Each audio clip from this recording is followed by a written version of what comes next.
नमस्ते मेरे प्यारे बच्चों, आप सभी का स्वागत है। ये एक महत्वपूर्ण वीडियो है जिसके बारे में हर उस छात्र को जानना चाहिए जो बिहार बोर्ड से एग्ज़ाम देने वाले हैं। क्लास 10th में या क्लास 12th में अगर आप पढ़ते हैं तो आपके लिए तो और विशेष वीडियो है, लेकिन जो बच्चे भविष्य में यानी 27 में 28 में बोर्ड एग्ज़ाम देने वाले हैं उनके लिए भी ये वीडियो बहुत बढ़िया है। प्यारे बच्चों, हम इस वीडियो में आपको बिहार बोर्ड के पूरे इतिहास को बताने वाले हैं। बिहार बोर्ड ने कब पैटर्न चेंज किया है और किस आधार पर पैटर्न चेंज किया है, हमारा बोर्ड एग्ज़ाम किस पर डिपेंड करता है, क्या वो मंथली एग्ज़ाम पर डिपेंड करता है, क्वार्टरली पर, या फिर हाफ ईयरली पर, या सेंटअप पर, या हमारे मॉडल पेपर पर, इस वर्ष एग्ज़ाम का पैटर्न क्या होने वाला है, ये सभी प्रश्न का जवाब आपको इस वीडियो में मिलेगा। प्यारे बच्चों, इस वीडियो को देखने के लिए 2 शर्त आपको पहले मानना पड़ेगा। पहला, आप इस वीडियो को पूरा अंत तक देखेंगे, क्योंकि बीच में अगर आप बीच में छोड़ते हैं तो आप फिर सोचेंगे कि फिर आप तक वो चीज़ नहीं पहुंच पाएगा जो मैं आप तक पहुंचाना चाहता हूं। पहला शर्त कि आप इस वीडियो को पूरा अंत तक देखेंगे, बीच में देख करके इस वीडियो के विषय में या मेरे विषय में कुछ नहीं सोचेंगे। दूसरा, अगर आप इस वीडियो से पूरी तरह संतुष्ट होंगे, पूरा समझ में आपको आएगा, तभी आप इस वीडियो को अपने दोस्तों में शेयर करेंगे या कोई कमेंट करेंगे। तो चलिए बच्चों, स्टार्ट करते हैं।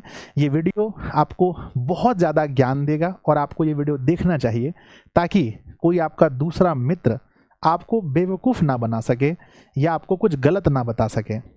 आपके पास ज्ञान रहेगा, आप बहुत अच्छे से खुद भी समझ जाएंगे और दूसरों को भी समझाएंगे। तो आइए हम शुरू करते हैं वीडियो को।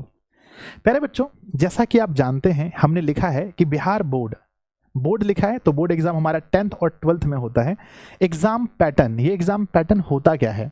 एग्जाम पैटर्न हमें ये बताता है कि हमारा बोर्ड एग्जाम किस आधार पर होने वाला है, यानी उसमें ऑब्जेक्टिव की संख्या, लघु उत्तरीय प्रश्नों की संख्या, दीर्घ उत्तरीय प्रश्नों की संख्या कितनी होगी और कितना में हमें कितना बनाना है, हमारा प्रैक्टिकल मार्क्स होगा तो कितने मार्क्स का होगा, ये सब कुछ एग्जाम पैटर्न कहलाता है। आगे इसमें बदलाव हुआ है, ये सच है या झूठ है, या बदलाव होने वाला है। तो प्यारे बच्चों, आइए हम शुरू करते हैं। सबसे पहले हम निष्कर्ष पर नहीं जाएंगे। अगर मुझे निष्कर्ष बताना हो तो मैं 1 मिनट में बता दूंगा बच्चों, लेकिन नहीं, मैं आपको कारण पहले बताऊंगा, उसके बाद मैं आपको बताऊंगा कि इसका निष्कर्ष क्या है। सबसे पहले हम लोग जानते हैं कि जो बोर्ड एग्जाम होता है, मेरे बच्चे, आज आप लोग 10 से 15 मिनट अपना बहुमूल्य समय निकाल कर देख लीजिए, जीवन भर की अज्ञानता से दूर अगर होना है तो। बच्चों, जो एग्जाम होता है वो कितने प्रकार का होता है? तो एग्जाम 3 प्रकार का होता है। पहला, जिसको हम टेस्ट एग्जाम कहते हैं, ये हर महीने हो सकता है तो मंथली, 3 महीने में होता है तो हम इसे क्वार्टरली कहते हैं, और अगर यही एग्जाम 6 महीने में हो तो हम इसे हाफ ईयरली कहते हैं, है ना बच्चों? हिंदी में हम इसे बोलते हैं मासिक परीक्षा, इसे बोलते हैं त्रैमासिक, इसे बोलते हैं बच्चों हम लोग जो 6 माही परीक्षा होता है।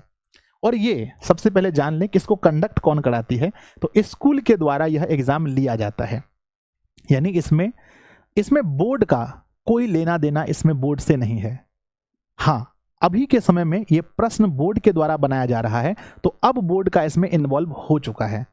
आप देखेंगे ये स्कूल एग्जाम कंडक्ट कराती है, इसलिए आप देखे होंगे कई बार कि जो परीक्षा आपका अभी हुआ भी नहीं है वो परीक्षा किसी और जगह हो गया है, इसलिए आप जानते हैं ये बोर्ड नहीं, ये स्कूल के द्वारा कंडक्ट किया जाता है। कोई स्कूल अमूमन साथ में ही होता है, कभी कभी कोई स्कूल 2 दिन पहले 2 दिन बाद में भी लेती है, इसलिए आप यूट्यूब पर भी देखे होंगे कि जो एग्ज़ाम आपका हुआ भी नहीं है उसका भी आंसर कहीं आपको मिल जाता है। प्यारे बच्चों, इस एग्जाम में होता क्या है कि पहले डिस्ट्रिक्ट लेवल पर ये एग्जाम होता था, जो मंथली, क्वार्टरली, हाफ ईयरली होता था, कि भाई इस जिले का अगर मैथ का क्वेश्चन अलग है, दूसरे जिले का मैथ का क्वेश्चन अलग है, ये डिस्ट्रिक्ट लेवल पर होता था। लेकिन अब प्यारे बच्चों, ये बिहार बोर्ड के द्वारा इसका क्वेश्चन बनाया जा रहा है, इसलिए संपूर्ण पूरे बिहार में अगर हर जिले का प्रश्न पत्र मिलाएंगे आप तो मंथली, क्वार्टरली, हाफ ईयरली का सेम होगा। ये बहुत अच्छा काम हुआ है। आगे बढ़ते हैं मेरे बच्चे। दूसरा होता है सेंटअप एग्जाम, जिसको हम स्कूल का फाइनल एग्जाम भी कहते हैं। ये स्कूल कंडक्ट कराती है, लेकिन इसका क्वेश्चन पेपर शुरू से ही बोर्ड के द्वारा जारी हो रहा है, यानी ये क्वेश्चन कभी भी स्कूल अपने डिस्ट्रिक्ट लेवल पर नहीं तैयार करती है, ये बोर्ड के द्वारा तैयार होकर के मिलता है सेंटअप, जो स्कूल का फाइनल एग्जाम है। तीसरा एग्जाम होता है जिसका नाम है बोर्ड एग्जाम।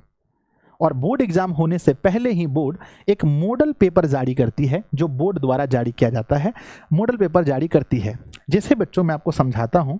मान लीजिए कि यह एक घर बन रहा है और ये घर कैसा बनेगा उसके पहले हम एक मॉडल तैयार करते हैं, जिसको हम लोग नक्शा वगैरह भी है ना, एक मॉडल तैयार करते हैं कि ये घर ऐसा बनेगा। अगर मुझे किसी नगर की स्थापना करनी है तो पहले उसका एक मॉडल बनाएंगे कि ऐसा बनेगा। तो मॉडल पेपर बच्चों ये दर्शाता है कि हमारा बोर्ड एग्जाम का पैटर्न क्या होने वाला है। तो आप यहां तक समझ गए कि 3 तरह का एग्जाम होता है। अभी आप कुछ सोचिए मत, सिर्फ समझिए, अभी सोचना नहीं है, कुछ देर बाद सोचिएगा।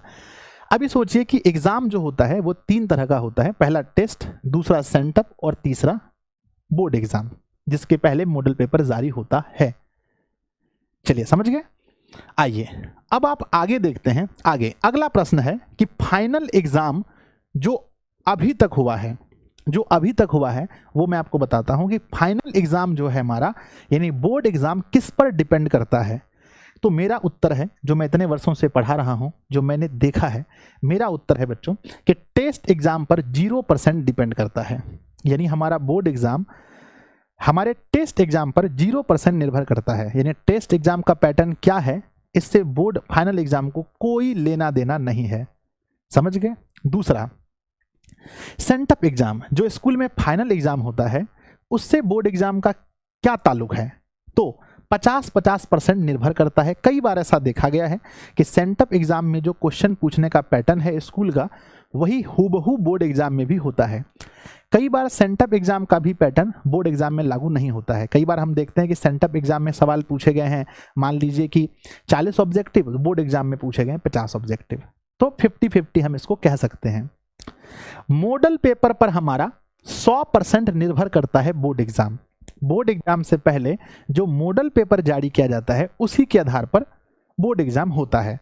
तो एक बात आप लोग यहां तक समझ गए बच्चों कि आपका टेस्ट एग्जाम, चाहे वो मंथली हो, चाहे वो क्वार्टरली हो, चाहे वो हाफ ईयरली हो, उसमें उसका क्या पैटर्न है, उससे बोर्ड एग्जाम का कोई लेना देना है क्या? नहीं सर, बिल्कुल लेना देना नहीं है। सेंटअप एग्जाम जो सर हमारा होता है, क्या इससे बोर्ड एग्जाम का लेना देना है? तो बिल्कुल 50% आप इस पर निर्भर कर सकते हैं, हाँ, लेकिन बदल भी सकता है। सर मॉडल पेपर जारी हो गया है, अब बताइए एग्जाम पैटर्न क्या होगा? 100% वही होगा जो मॉडल पेपर जारी हुआ है। तो प्यारे बच्चों, ये भ्रम पहले आप लोग के दिमाग से निकालना था कि टेस्ट एग्जाम चाहे वो मंथली हो, क्वार्टरली हो या हाफ ईयरली हो, इसका बोर्ड एग्जाम से कोई मतलब नहीं होता है, क्योंकि वो स्कूल कंडक्ट कराती है। अब अगला प्रश्न आप लोगों के मन में आता है कि सर एग्जाम पिछले 1 वर्ष का अगर हम एग्जाम आपको दिखाएं, मैं कुछ भी बोल रहा हूं तो बच्चों सब कुछ कारण के साथ बोल रहा हूं। अगर हम पिछले 1 साल में जो घटित हुआ है, क्या होना चाहिए वो मैं आपको बताता हूं। बच्चों होना चाहिए, अगर ओनली 12th क्लास वाले बच्चों के लिए हम बताएं, अभी 10th वालों के लिए नहीं बता रहा हूं, ये वाला 12th के लिए है। तो जो प्रैक्टिकल वाले विषय हैं, जैसे फिजिक्स, केमिस्ट्री और बायोलॉजी, जिसमें प्रैक्टिकल है। आर्ट्स में भी बहुत सारे होंगे, ज्योग्राफी वगैरह, होम साइंस वगैरह, जिसमें प्रैक्टिकल है। वो एग्जाम 70 मार्क्स के होने चाहिए। कितने मार्क्स के होने चाहिए? 70 मार्क्स के, 30 मार्क्स का प्रैक्टिकल। विदाउट प्रैक्टिकल वाला जो पेपर है वो पूरा 100 मार्क्स का होना चाहिए, जिसमें प्रैक्टिकल नहीं है। पर बच्चों हो क्या रहा है अभी जो 1 साल में हमने देखा है कि जो मंथली एग्जाम, क्वार्टरली एग्जाम और हाफ ईयरली एग्जाम, तो मंथली एग्जाम जो अभी हो रहा था वो 50 नंबर का हो रहा था। होना कितने का चाहिए सर? प्रैक्टिकल वाला 70 का होना चाहिए, विदाउट प्रैक्टिकल वाला 100 का होना चाहिए। जब क्वार्टरली एग्जाम बिहार बोर्ड का हुआ, त्रैमासिक परीक्षा, तो उसमें 80 मार्क्स का सवाल पूछा गया, चाहे वो प्रैक्टिकल का हो या बिना प्रैक्टिकल का हो। उसके बाद जो 6 परीक्षा हुआ, हाफ ईयरली एग्जाम हुआ, वो पूरे 100 मार्क्स का पूछा गया है। अभी जो हाफ ईयरली एग्जाम हुआ है वो पूरे 100 मार्क्स का पूछा गया है। तो प्यारे बच्चों, मैंने इसलिए आपको कहा कि ये टेस्ट एग्जाम है, चाहे वो मंथ में हो, चाहे 3 महीने में एक बार हो, 6 महीने में एक बार हो, ये टेस्ट एग्जाम है और इसका पैटर्न आप देखिए, कभी 50 मार्क्स का हो गया, कभी 80 मार्क्स का हो गया, कभी 100 मार्क्स का हो गया।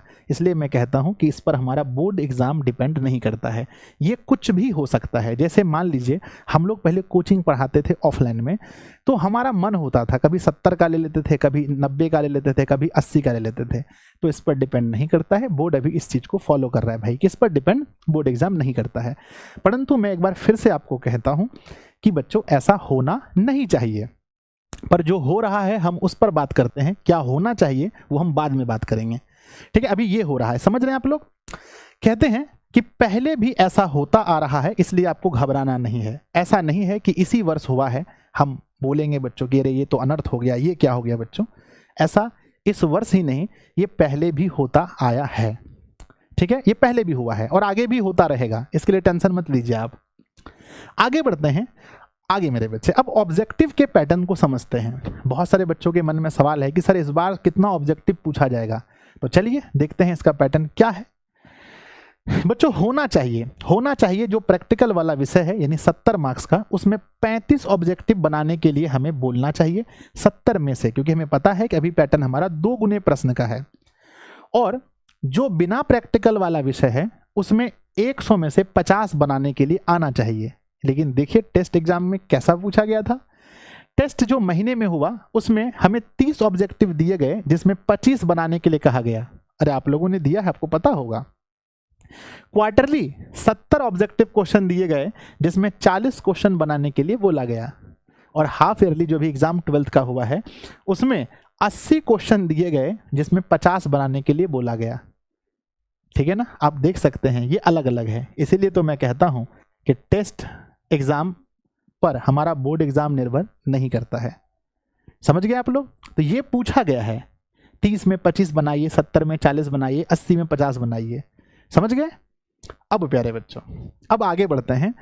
अब ये देखने के बाद आप लोगों के मन में एक सवाल पैदा होगा। क्या सवाल पैदा होगा मेरे बच्चे? आप लोगों के मन में सवाल ये पैदा होगा कि एग्जाम पैटर्न में कोई बदलाव होगा या नहीं। ये आप लोगों के मन में सवाल आ रहा होगा कि सर सीधी बात कीजिए, निष्कर्ष पर बात कीजिए कि वो हमारा एग्जाम पैटर्न बदलेगा या नहीं। तो हम कहेंगे बच्चों कि इसका चांस 0% है। लेकिन प्यारे बच्चों फिर भी मैं आपको बताता हूं कि कब कब बदलाव हुआ है, कैसे कैसे बदलाव हुआ है। आइए हम लोग इतिहास जानते हैं। इतिहास जानते हैं मेरे बच्चे कि जब भी बोर्ड एग्जाम में कोई बदलाव होगा, बोर्ड एग्जाम के पैटर्न में, वो आपको कहाँ दिखेगा? शुरू में मैंने बताया था वो आपको मॉडल पेपर में दिखेगा। जब भी बदलाव होगा तो मॉडल पेपर में दिखेगा। देखिए बच्चों क्लास 12th वाले बच्चों के लिए स्पेशली मैं बताता हूं जो बदलाव हुआ था। फिजिक्स, केमिस्ट्री, बायोलॉजी को लेकर मैं बता रहा हूं। वर्ष 2013 में सिर्फ 10 ऑब्जेक्टिव क्वेश्चन थे। बिहार बोर्ड ने मॉडल पेपर जारी किया तो उसमें 10 ऑब्जेक्टिव थे, तो बोर्ड एग्जाम में भी 10 पूछा गया। 2014 में जारी किया गया, उन्होंने बताया कि भाई एक भी ऑब्जेक्टिव क्वेश्चन यानी ऑप्शन वाला नहीं रहेगा, हटा दिया 14 में। फिर 15 में उन्होंने 28 ऑब्जेक्टिव दिया।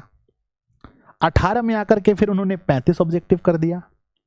उसके बाद 20 में आकर के 42 ऑब्जेक्टिव क्वेश्चन दिए, जिसमें से कहा कि भाई 35 आपको बनाना है, यानी 70 में 42 दिए और बोला कि 35 आपको बनाना है। उसके बाद 21 में आकर के 70 क्वेश्चन दिए और जिसमें 35 यानी हाफ बनाना है। और यहीं से हम लोग कहने लगे सिलेबस में दुगना प्रश्न हो गया, दुगना प्रश्न हो गया, दुगना प्रश्न हो गया। 70 में 35। उसके बाद अभी तक यही पैटर्न फॉलो हो रहा है, यानी जो 21 में लागू हुआ है वही पैटर्न अभी फॉलो हो रहा है। 2026 में बदलने का, अभी तक बदलने का कोई चांस नहीं है। 2026 में बदलेगा इसका कोई चांस नहीं है मेरे बच्चे। अगर बदलने का होता है तो थोड़ा थोड़ा पहले से पता चलने लगता है, कहीं कहीं से नोटिफिकेशन वगैरह कहीं पेपर ऊपर में आने लगता है। और सबसे बड़ा तो हम मॉडल पेपर जब आएगा तब आप ये देख सकते हैं। लेकिन मैं कहता हूं इतने वर्ष के एक्सपीरियंस से अभी इसका कोई चांस नहीं है, होने का कुछ भी हो सकता है। ठीक है ना प्यारे बच्चों, आगे बढ़ते हैं नेक्स्ट। अब देखिए होना क्या चाहिए, ध्यान दीजिए। अगर आप कहेंगे सर कि आपके अनुसार अगर आप कुछ बोलना चाहेंगे तो क्या बोलना चाहेंगे, क्या होना चाहिए? देखिए मैं डायरेक्ट नहीं कहूँगा भाई बोर्ड एग्जाम है ना, बोर्ड गलत कर रहा है, ये है वो है, लेकिन मैं आपको बताऊंगा क्या होना चाहिए। मेरी एक सलाह है।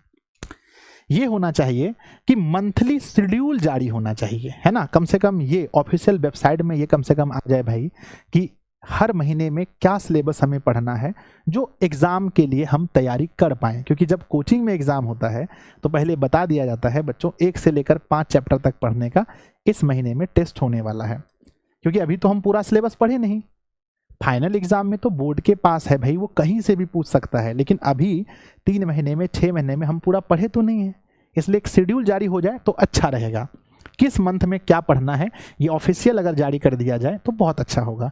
और टेस्ट एग्ज़ाम बोर्ड एग्ज़ाम के पैटर्न पर हो तो अच्छा होगा। जैसा आप देख रहे हैं, हमने आपको बताया कि देखो टेस्ट एग्ज़ाम का जो पैटर्न है मेरे बच्चे, टेस्ट एग्ज़ाम का जो पैटर्न है देखिए, 30 में 25 बनाना है, 70 में 40 बनाना है, 80 में 50 बनाना है।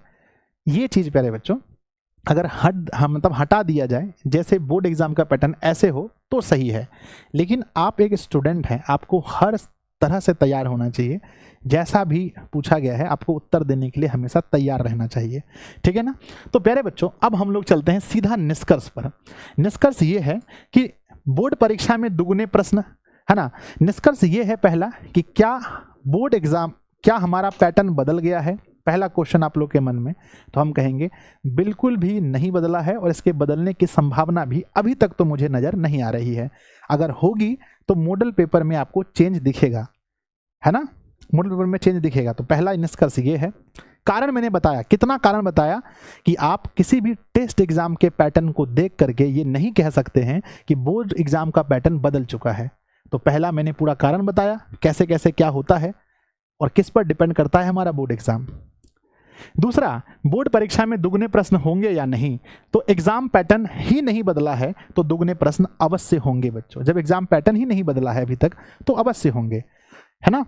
और देखें, अगर आप इसको देखेंगे, अगर कुछ बदलाव होता है, अगर आपके मन में सवाल आता होगा सर अगर कोई बदलाव हुआ तो आप देख लीजिए 2013 में 10 ऑब्जेक्टिव थे, उसके बाद 2014 में 0 कर दिया गया। उसके बाद देखेंगे तो आप 2014 से अभी हम लोग 25 में हैं, 26 का बोर्ड एग्जाम देने वाले, 10 साल बीत गया। 10 साल में क्या एग्जाम पैटर्न और कठिन हुआ है? बिल्कुल नहीं हुआ है। 28 ऑब्जेक्टिव, 28 के बाद 35 ऑब्जेक्टिव, संख्या बढ़ा है। उसके बाद ना 42 ऑब्जेक्टिव, उसके बाद 70 ऑब्जेक्टिव। तो मेरे बच्चे आप देख रहे हैं कि एग्जाम पैटर्न को और आसान किया जा रहा है, ठीक है। तो अगर एग्जाम पैटर्न कुछ बदलेगा भी तो और आसान होगा, लेकिन जितना आसान हो गया है एग्जाम, इससे आसान भगवान ना करे कि इससे आसान और एग्जाम हो बच्चों, नहीं तो फिर विद्यार्थी का महत्व ही समाप्त हो जाएगा, पढ़ने वाले बच्चों का कोई महत्व ही नहीं रहेगा। एक वो जमाना होता था जब ऑब्जेक्टिव क्वेश्चन नहीं होते थे, बच्चे बहुत ज़्यादा पढ़ते थे, अभी की तुलना में और भी ज़्यादा पढ़ते थे।